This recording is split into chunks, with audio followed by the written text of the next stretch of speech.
ഞാൻ doctor Deepa Mary Samuel, KIMS hospital കോട്ടയത്തെ ENT സർജനാണ്. ഞാൻ ഇന്ന് സംസാരിക്കാൻ പോകുന്നത് മൂക്കിൽ നിന്നുള്ള രക്തസ്രാവം അഥവാ എപ്പിസ്റ്റാക്സിസിനെ പറ്റിയാണ്.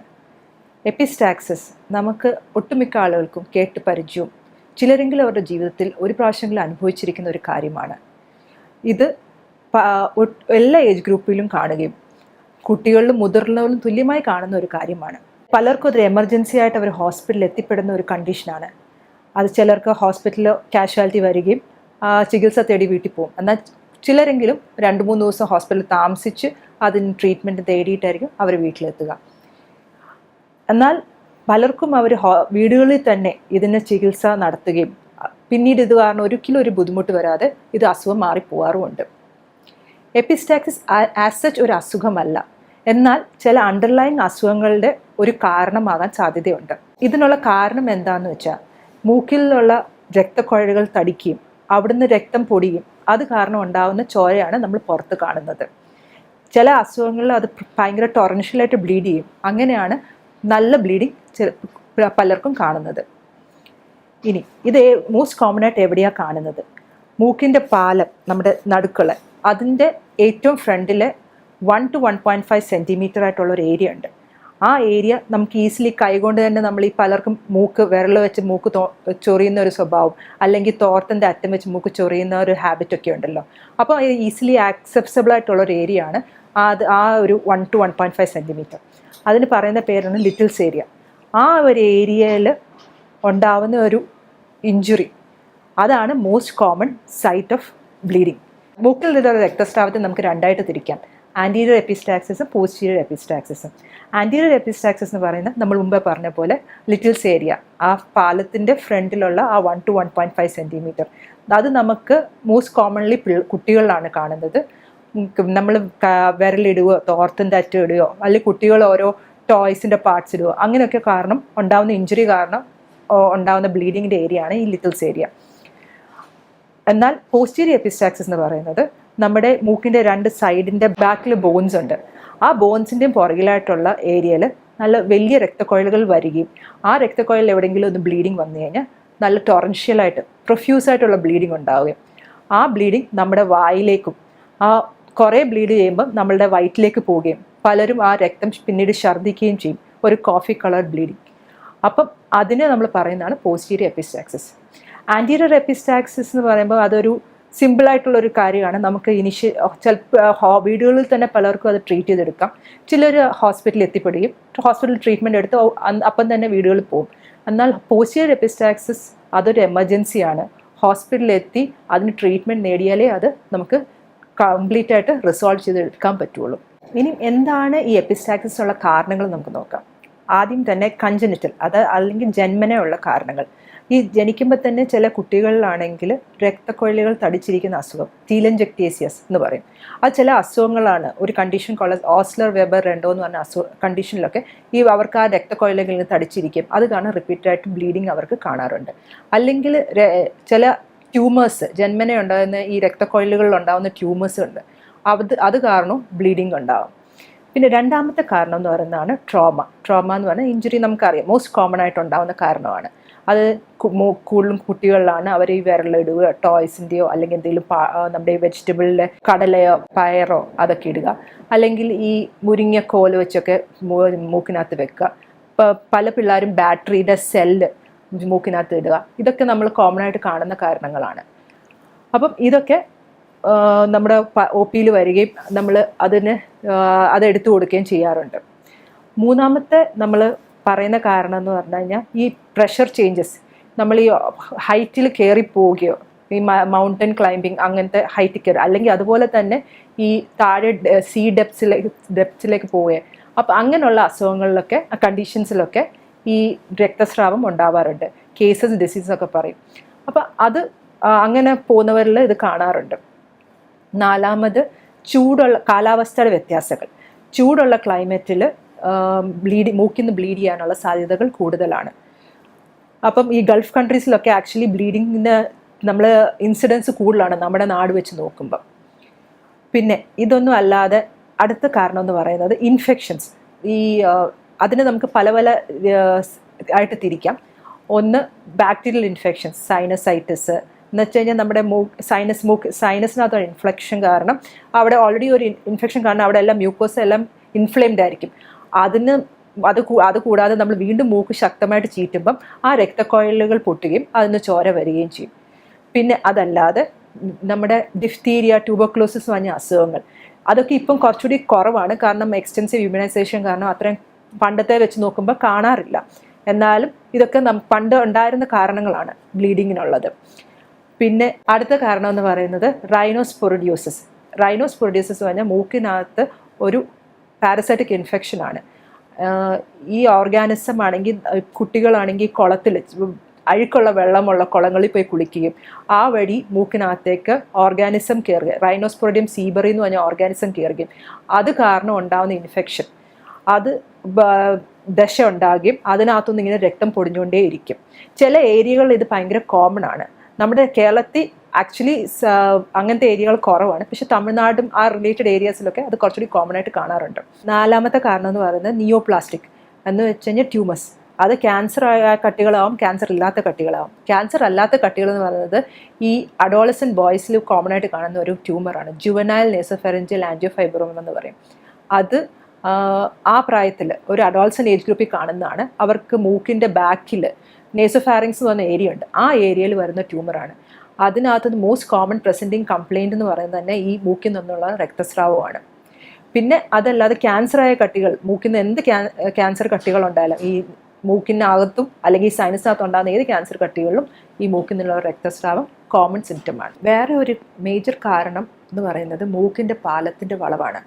മൂക്കിൻ്റെ പാലത്തിൻ്റെ വളവെന്ന് പറഞ്ഞാൽ ചില വളവ് ഒരു 90% ആളുകളും മൂക്കിൻ്റെ പാലത്തിന് വളവ് സാധാരണമാണ്. അതിനകത്ത് ചില വളവുകൾ ഭയങ്കര സിവിയർ ആയിട്ടുള്ള ഷാർപ്പ് ബെൻഡ് ഉണ്ടായിട്ട് അത് ആ പാലത്തിൻ്റെ സൈഡിലേക്ക് വന്ന് ടച്ച് ചെയ്യുകയും നമ്മൾ അവിടെ വെച്ചിട്ട് നമുക്ക് ഈ മൂക്കിന് ഇറിറ്റേഷൻ വരുമ്പോൾ ശക്തിയായിട്ട് തിരുമോ വല്ലതും ചെയ്ത് കഴിഞ്ഞാൽ അത് ബ്ലീഡ് ചെയ്യാനുള്ള ടെൻഡൻസി ഉണ്ടാവും. അപ്പം അത് ആർക്കും ഉണ്ടാവുമെന്ന് നമുക്ക് പറയാൻ പറ്റില്ല. പക്ഷേ ആ ഒരു ടെൻഡൻസി ഉള്ളപ്പം ജസ്റ്റ് ഒന്ന് റബ്ബ് ചെയ്തിട്ട് പിന്നെ സ്റ്റോപ്പ് ചെയ്യണം. ശക്തമായിട്ട് ചെയ്ത് കഴിഞ്ഞാൽ അത് എപ്പിസ്റ്റാക്സിസ് ഉണ്ടാക്കാനുള്ള ഒരു കാരണമാണ്. അപ്പം ഇതൊക്കെയാണ് ലോക്കൽ കോസസ്. ഇനി നമുക്ക് സിസ്റ്റമിക് കോസസ് നോക്കാം. സിസ്റ്റമിക് കോസസ് എന്ന് പറഞ്ഞാൽ നമ്മുടെ ബോഡിക്കകത്തുള്ള കാരണങ്ങൾ എന്തൊക്കെയാണ്. അപ്പോൾ ഇതിനകത്ത് മോസ്റ്റ് കോമൺ ആയിട്ട് പറയുന്നത് BP കൂടുക, ഹൈപ്പർ ടെൻഷൻ, രക്തസമ്മർദ്ദം കാരണം രക്തത്തിന് പോകുന്ന അളവ് ഫോഴ്സ് കൂടുകയും അത് കാരണം രക്തക്കൊഴലുകൾ പൊട്ടുകയും അതിനകത്ത് ശക്തമായിട്ട് ചോര പുറത്തേക്ക് വരുന്നതാണ് ഏറ്റവും മോസ്റ്റ് കോമൺ കാരണം. പിന്നെ ഇതല്ലാതെ രണ്ടാമത്തെ എന്ന് പറയുന്നത് രക്തത്തിനകത്തുള്ള കൊഴുപ്പ് കൂടുതൽ, കൊളസ്ട്രോൾ കൂടുതലുള്ളവരിലും ഇതൊരു കോമൺ സിംറ്റമാണ്.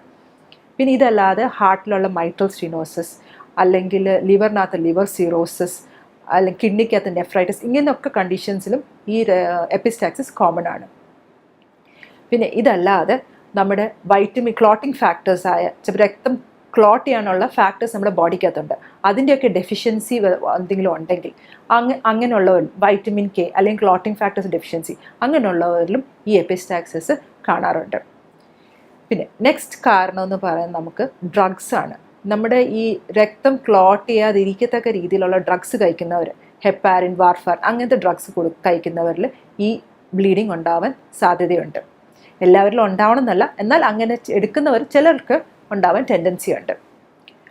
പിന്നെ പ്രഗ്നൻസി കണ്ടീഷനിൽ അത് ആ സമയത്ത് ഈ ഹോർമോണൽ ചേഞ്ചസും BPയുടെ വേരിയേഷനും ഒക്കെ കാരണം ചില പ്രഗ്നൻറ്റ് ലേഡീസിൽ മൂക്കിൽ നിന്നുള്ള ചോര കാണാറുണ്ട്. ചില സ്ത്രീകൾ അവരുടെ പീരിയഡ്സ് സമയത്തും മൂക്കിൽ നിന്നുള്ള ചോര ഒരു സിംറ്റമാണ്. അതും ഹോർമോണൽ ചേഞ്ചസ് കാരണമുള്ള ഒരു വേരിയേഷൻ കാരണമാണ്. ഇതൊന്നുമല്ലാതെ പ്രത്യേകിച്ചൊരു കാരണമില്ലാതെ ചിലർക്ക് മൂക്കിൽ നിന്ന് ചോര വരും.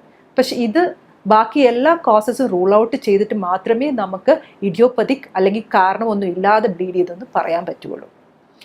അപ്പം ഇതാണ് മൂക്കിൽ നിന്നുള്ള രക്തസ്രാവത്തിനുള്ള കാരണങ്ങൾ. ഇനി നമുക്കിതിനെ എങ്ങനെ മാനേജ് ചെയ്യാം നമുക്ക് നോക്കാം. ആദ്യം പ്രിവെൻറ്റ് ചെയ്യുന്നത് എങ്ങനെയാണ്? അത് മൂക്കിൽ നിന്ന് ഫസ്റ്റ് ഓഫ് ഓൾ മൂക്കിനകത്ത് ഒന്നും വിരലുകൊണ്ടോ വിരലിടുകയോ മൂക്കിനകത്ത് തോർത്തിൻ്റെ അറ്റമിട്ട് തിരുകാതെ ഇരിക്കാൻ പ്രത്യേകം ശ്രദ്ധിക്കുക. രണ്ടാമത്, കുട്ടികളിൽ ഇങ്ങനെ മൂക്കിൽ വിരലിടുന്ന സ്വഭാവമുള്ള ചില കുട്ടികളുണ്ട്, അതവർക്കൊരു ഹാബിറ്റാണ്. അങ്ങനെയുള്ള കുട്ടികളെ പ്രത്യേകം ശ്രദ്ധിക്കുകയും അവരെ ആ ഹാബിറ്റിൽ നിന്ന് പിന്തിരിപ്പിക്കുകയും ചെയ്യണം. മൂന്നാമത്, ഇൻഫെക്ഷൻസ്, ഈ സൈനസൈറ്റിസ് പോലത്തുള്ള ഇൻഫെക്ഷൻസ്, മൂക്കിൽ നിന്ന് കഫം ഉണ്ടാവുക, അങ്ങനെയുള്ള ഇൻഫെക്ഷൻസ് ഉണ്ടെങ്കിൽ ഉടനെ തന്നെ അതിന് ട്രീറ്റ്മെൻറ്റ് നേടുകയും അങ്ങനെ ചെയ്യുമ്പം ആ ബ്ലീഡിങ് നമുക്ക് അവോയ്ഡ് ചെയ്യാൻ പറ്റും. ഇനി മൂക്കിൽ നിന്ന് രക്തം വന്നു, നമുക്ക് വീട്ടിൽ തന്നെ എന്ത് ചെയ്യാൻ പറ്റും? അപ്പോൾ തന്നെ നമ്മൾ നമ്മുടെ തമ്പും ഇൻഡെക്സ് ഫിംഗറും വെച്ചിട്ട് മൂക്കിനെ പിടിക്കുമ്പോൾ മൂക്കിൻ്റെ ടിപ്പ് പിടിക്കണം, അല്ലാതെ മുകളിലേക്കല്ല പിടിക്കേണ്ടത്. നമ്മൾ മുമ്പേ പറഞ്ഞ ലിറ്റിൽസ് ഏരിയ ഉണ്ടല്ലോ, ആ ഏരിയ വെച്ചിട്ട് ഇപ്പം നമ്മൾ പ്രസ് ചെയ്ത് പിടിക്കുമ്പോൾ ഒരു 5 മിനിറ്റ്സ് കണ്ടിന്യൂസ് സ്ട്രേറ്റ് ആയിട്ട് പ്രസ് ചെയ്ത് പിടിക്കണം, ഇത്തിരി നല്ല ശക്തിയോടെ. അപ്പം ആ സമയത്ത് നമ്മൾ വായിക്കൂടെ ശ്വാസം എടുക്കണം. അങ്ങനെ പ്രസ് ചെയ്ത് പിടിക്കുമ്പോൾ തന്നെ ചെറിയ ബ്ലീഡിങ് ആണെങ്കിൽ അപ്പം തന്നെ സബ്സൈഡ് ചെയ്യും. ഇനി അത് വെച്ച് നിന്നില്ല എന്നുണ്ടെങ്കിൽ നമുക്ക് ഐസ് പാക്സ്, നമ്മുടെയൊക്കെ വീടുകളിൽ ഫ്രിഡ്ജിനകത്ത് ഐസ് പാക്സ് അവൈലബിൾ ആണല്ലോ. അപ്പം അത് എടുത്തിട്ട് നമ്മളൊരു നല്ലൊരു ക്ലോത്തിലോ അല്ലെങ്കിൽ ടിഷ്യൂവിലോ പൊതിഞ്ഞിട്ട് മൂക്കിലൊന്ന് പിടിച്ചു കൊടുത്താൽ മതി. അപ്പോൾ ആ തണുപ്പിൻ്റെ എഫക്റ്റിൽ ഒരു വാസോ കൺസ്ട്രക്ഷൻ നടന്ന് ആ ബ്ലീഡിങ് അങ്ങ് സ്റ്റോപ്പ് ആവും. അല്ലെങ്കിൽ പിന്നെ മൂന്നാമതെന്ന് പറയുന്നത് ട്രോട്ടേഴ്സ് മെത്തേഡ് എന്നാണ്. എന്ന് വെച്ച് കഴിഞ്ഞാൽ നമ്മളൊരു ബേസിൻ എടുത്തിട്ട് നമ്മൾ ഫ്രണ്ടിലേക്ക് ആഞ്ഞിട്ട് നമ്മൾ ബേസിലേക്ക് ഒന്ന് കുനിഞ്ഞ് നമ്മുടെ തല കുനിച്ച് വെക്കുക. അപ്പോൾ ആ സമയത്ത് നമ്മുടെ വായിക്കൂടെ ശ്വാസം എടുക്കുമ്പം നമ്മുടെ മൂക്കിൽ നിന്ന് രക്തം പെയ്യെ വീണുകൊണ്ടിരിക്കും. പക്ഷേ നമ്മൾ സ്ലോലി ആ ബ്രീത്ത് ചെയ്യുന്ന സമയം കൊണ്ട് തന്നെ ആ റിലാക്സേഷൻ എഫക്റ്റിൽ തന്നെ ആ ബ്ലീഡിങ് അങ്ങ് സ്റ്റോപ്പ് ആകും. അപ്പം അതും ഒരു എഫക്റ്റീവായിട്ടുള്ളൊരു ടെക്നിക്കാണ്. ഇതൊക്കെ ചെറിയ ബ്ലീഡിങ് ആണെങ്കിൽ ഇതൊക്കെ വെച്ച് തന്നെ സബ്സൈഡ് ചെയ്യും. ഇല്ല, ഇത് വെച്ച് സബ്സൈഡ് ചെയ്യുന്നില്ലെങ്കിൽ ഡെഫിനറ്റ്ലി നമ്മൾ ഹോസ്പിറ്റലിൽ പോകേണ്ടി വരും. അപ്പോൾ ഹോസ്പിറ്റലിൽ ചെല്ലുമ്പം നമ്മൾ ഡയറക്റ്റ്ലി കാഷ്വാലിറ്റിയിലേക്കായിരിക്കും യൂഷ്വലി ചെല്ലുന്നത്. കാഷ്വാലിറ്റിയിലെ ഡോക്ടർ നോക്കിയിട്ട് അപ്പം തന്നെ ആ രക്തക്കുഴൽ കാണാൻ പറ്റുന്നുണ്ട്, എവിടെയാണ് ബ്ലീഡ് ചെയ്യുന്നത് കാണാൻ പറ്റുന്നുണ്ടെങ്കിൽ കാഷ്വാലിറ്റി തന്നെ യൂഷ്വലി നമുക്ക് കരിക്കാൻ പറ്റും ആ രക്തക്കുഴലിനെ. അത് കരിച്ചു വിട്ടു കഴിഞ്ഞാൽ പിന്നെ ആ ബ്ലീഡിങ് വീണ്ടും ഉണ്ടാവത്തില്ല. ഇല്ല, ആ രക്തക്കുഴൽ നമുക്ക് കാണുന്നില്ല, ആ ബ്ലീഡിങ് നമുക്ക് സ്റ്റോപ്പ് ചെയ്യാൻ പറ്റുന്നില്ല എന്നുണ്ടെങ്കിൽ നമ്മൾ പാക്കിങ് ചെയ്യും. ഇത് കാഷ്വാലിറ്റികളിൽ തന്നെ നമ്മുടെ കാഷ്വാലിറ്റി ഡോക്ടർ തന്നെ പാക്കിംഗ് ചെയ്യാറുണ്ട്. അപ്പോൾ അത് പാക്കിംഗ് 2 രീതിയിലുണ്ട്. ആൻറ്റീരിയർ നേസൽ പാക്കിങ്ങും പോസ്റ്റീരിയർ നേസൽ പാക്കിങ്ങും. നമ്മൾ മുമ്പേ പറഞ്ഞല്ലോ ആൻറ്റീരിയർ എപ്പിസ്റ്റാക്സിസും പോസ്റ്റീരിയർ എപ്പിസ്റ്റാക്സിസ് എന്ന്. അപ്പം ആൻറ്റീരിയർ എപ്പിസ്റ്റാക്സിസിനെ പാക്ക് ചെയ്യുന്നതാണ് ആൻറ്റീരിയർ നേസൽ പാക്കിംഗ്. എന്ന് വെച്ച് കഴിഞ്ഞാൽ ആ മൂക്കിൻ്റെ ഫ്രണ്ടിലെ റീജിയൻ മാത്രം പാക്ക് ചെയ്യുക. അതിന് നമുക്ക് അവൈലബിൾ ആയിട്ടുള്ള ഗോസ് എന്ന് പറഞ്ഞ മെറ്റീരിയൽ വെച്ചിട്ട്, മെഡിക്കേഷൻ വെച്ചിട്ട്, ആൻറ്റിബയോട്ടിക് വെച്ചിട്ട് നമ്മൾ പാക്ക് ചെയ്യും. അത് മേ ബി നമ്മൾ അത് വെച്ചിട്ട് 2 ദിവസം ഹോസ്പിറ്റലിൽ അഡ്മിറ്റ് ചെയ്തിട്ട് അത് കഴിയുമ്പോൾ ആൾക്ക് കുഴപ്പമൊന്നുമില്ലെങ്കിൽ അതെടുത്തിട്ട് വീട്ടിൽ പോവാം. പോസ്റ്റീരിയർ നേസൽ പാക്കിംഗ് എന്ന് പറഞ്ഞു കഴിഞ്ഞാൽ നമ്മൾക്കാണെങ്കിൽ നമ്മൾ മുമ്പേ പറഞ്ഞ പോലെ പോസ്റ്റീരിയർ എപ്പിസ്റ്റാക്സിസ് അതൊരു എമർജൻസി കണ്ടീഷൻ ആണല്ലോ, അതിനകത്ത് പാക്ക് ചെയ്യുന്ന. അപ്പോൾ അതിന് ഈ ആൻറ്റീരിയർ നേസൽ പാക്കിംഗ് പോലെ അത്ര സിമ്പിൾ അല്ല. മൂക്കിൻ്റെ ഫ്രണ്ടിലും പാക്ക് ചെയ്യും, അതുപോലെ മൂക്കിൻ്റെ ബാക്കിലുള്ള ആ ഏരിയ എന്നാണല്ലോ തൊണ്ടയിലേക്ക് ആ രക്തം ഇറങ്ങുന്നത്, ആ ഏരിയയും പാക്ക് ചെയ്യും. അപ്പം 2 പാക്ക് ഫ്രണ്ടിലും ഉണ്ടാവും ബാക്കിലും ഉണ്ടാവും. അപ്പോൾ ഇത്തിരി അൺകംഫർട്ടബിൾ ആണെങ്കിലും പക്ഷെ അതാണ് പ്രഷർ അപ്ലൈ ചെയ്യാനുള്ള ഏറ്റവും കറക്റ്റായിട്ടുള്ള ടെക്നിക്ക്. അപ്പം ആ ഒരു പാക്കിങ്ങിൽ ആ ബ്ലീഡിങ് നിൽക്കുകയും അതിന് പറയുന്നതാണ് പോസ്റ്റീരിയർ നേസൽ പാക്കിംഗ്. അപ്പോൾ ഈ സമയത്ത് നമ്മൾ ആ പേഷ്യൻറ്റിനെ അതിനുശേഷം അഡ്മിറ്റ് ചെയ്യുകയും പേഷ്യൻറ്റിനെ ആണെങ്കിൽ അല്ലാതെ ആൻറ്റിബയോട്ടിക്കും അല്ലാതെ ബാക്കിയുള്ള മെഡിസിൻസൊക്കെ ഈ സമയത്ത് പോകുന്നതായിരിക്കും. നമ്മൾ സ്ലോലി ഈ പാക്ക് 1-2 ദിവസത്തിനുള്ളിലായിരിക്കും എടുക്കുക. ഇനി ഈ പാക്ക് എടുക്കാൻ പലരും ധൃതി കാണിക്കാറുണ്ട്. അതൊരിക്കലും ചെയ്യരുത്. കാരണം നമ്മൾ സഡൻ പ്രഷർ റിലീസ് ചെയ്ത് കൊടുക്കുമ്പം ആ കംപ്രസ് ആയിരിക്കുന്ന വെസൽസ് പെട്ടെന്ന് തുറന്നു കഴിഞ്ഞാൽ വീണ്ടും ബ്ലീഡ് ചെയ്യും. അതുകൊണ്ട് ആ നോക്കുന്ന കൺസൾട്ടൻ്റ് എപ്പോൾ എടുക്കാമെന്ന് പറയുന്നു അതിനനുസരിച്ച് മാത്രമേ അത് എടുക്കാൻ പാടുള്ളൂ. ഈ സമയത്ത് പ്രത്യേകം എല്ലാവരും ശ്രദ്ധിക്കേണ്ട ഒരു കാര്യം എന്ന് പറഞ്ഞു കഴിഞ്ഞാൽ മൂക്ക് തിരുമുകയോ മൂക്ക് ചീറ്റാൻ ശ്രമിക്കുകയോ അങ്ങനെയൊന്നും ചെയ്യരുത്. അത് മാത്രം ഒന്ന് പ്രത്യേകം ഡെഫിനറ്റ്ലി അത് ശ്രദ്ധിക്കണം. അല്ലെങ്കിൽ വീണ്ടും ആ പ്രഷറിന് ചേഞ്ച് വന്ന് ബ്ലീഡ് ചെയ്യാൻ സാധ്യതയുണ്ട്.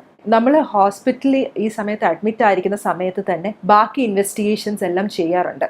എന്ന് വെച്ച് കഴിഞ്ഞാൽ നമ്മളിപ്പം ഇതിനൊരു മാനേജ്മെൻറ്റ് കൊടുക്കുന്നതിന് കൂടെ എന്ത് കാരണം കൊണ്ടാണ് ഇതുണ്ടായെന്ന് നമ്മൾ നോക്കുകയും അതിനെ ചികിത്സിക്കുകയും നമ്മൾ ചെയ്യാറുണ്ട്. ഇപ്പം ബ്ലഡിലുള്ള കാരണങ്ങളാണെങ്കിൽ അതിനെ കറക്റ്റ് ചെയ്യുക. അല്ലെങ്കിൽ നമ്മൾ മുമ്പേ പറഞ്ഞ പോലെ മൂക്കിൻ്റെ പാലത്തിൻ്റെ വളവിന് കാരണം കൊണ്ടാണ് ഇതുണ്ടാവുന്നെങ്കിൽ അതിൻ്റെ ഒരു സർജറി പ്ലാൻ ചെയ്യുമോ, ഇതിന് ശേഷം അതിനെപ്പറ്റി ഒരു പ്ലാനിങ് ചെയ്യുമോ. അപ്പം എന്താണ് കോസ്, അതിനെ റെമഡി ചെയ്യാനുള്ള ഈ സമയത്ത് നമ്മൾ ഡോക്ടേഴ്സ് ചെയ്യാറുണ്ട്. ഇതിനെപ്പറ്റിയുള്ള ടേക്ക് ഹോം മെസ്സേജ് എന്ന് പറഞ്ഞു കഴിഞ്ഞാൽ, 1, മൂക്കിൽ നിന്നുള്ള രക്തസ്രാവം ചെറിയൊരു കാര്യമല്ല. അത് ഒരു അണ്ടർലൈങ് അസുഖത്തിൻ്റെ ഒരു ലക്ഷണമായിരിക്കും. അപ്പോൾ അത് നിങ്ങൾ ഒരു പ്രാവശ്യം ഉണ്ടായി അത് സബ്സൈഡ് ചെയ്തു, പക്ഷെ വീണ്ടും അത് റിക്കർ ചെയ്യുവാണെങ്കിൽ ഡെഫിനറ്റ്ലി ഹോസ്പിറ്റലിൽ കാണിച്ച് അതിനെ ട്രീറ്റ് ചെയ്യുകയും അതിൻ്റെ കോസ് കണ്ടുപിടിക്കുകയും ചെയ്യുകയും വേണം. രണ്ടാമത്തേത്, മൂക്കിനകത്ത് വിരലിടുകയോ വേറെ എന്തെങ്കിലും സാധനം കൊണ്ട് മൂക്കിനകത്ത് ഇടുകയോ ചെയ്യരുത്. നമ്മൾ പ്രിവെൻറ്റ് ചെയ്ത് കഴിഞ്ഞാൽ ഇങ്ങനത്തെ ഒരു സിറ്റുവേഷൻ നമുക്ക് അവോയ്ഡ് ചെയ്യാൻ പറ്റും.